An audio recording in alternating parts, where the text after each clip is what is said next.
I was talking with a client in a session. She reached over and took a glass of water and had a sip. Her face became very distressed. She started to rub her palms on her thighs. I asked her, "What's going on for you?" And she said, with tears streaming down her face, "I'm so afraid this sip of water is going to make me gain weight."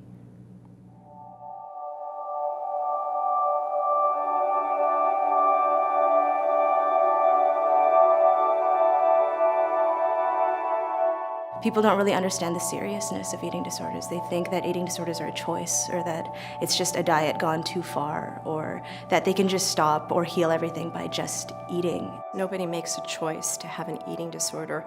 An eating disorder is very, very painful, and it disrupts people's lives. These sufferers do not wake up and say, "Wow, I'm going to have an eating disorder."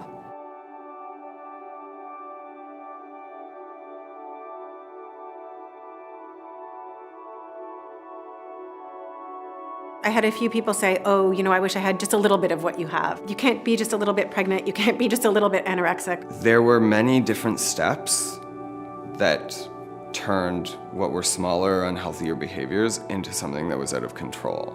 It is something that takes over your whole life.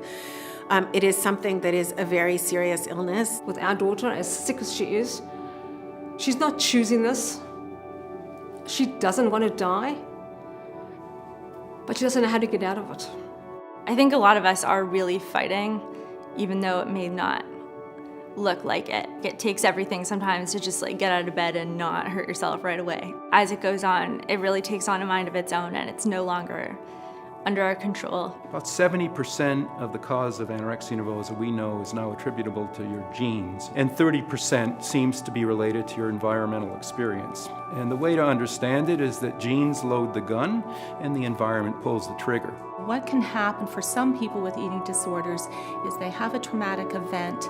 They find ways to soothe themselves or to feel better. We're all trying to feel better. And they find a way to feel better either by restricting or by binge purge or by overeating. And then those neural pathways become strengthened the more and more somebody feels a relief. Because once it gets going, it develops a life of its own. So we're trying to identify what those brain mechanisms are so that we can actually then target treatment towards those brain mechanisms. What is so challenging is to work with people to find ways so that they can feel calm and settled without engaging those behaviors. Even though you don't have measurable results, maybe just still believe in the person who's struggling and support them as best as you can.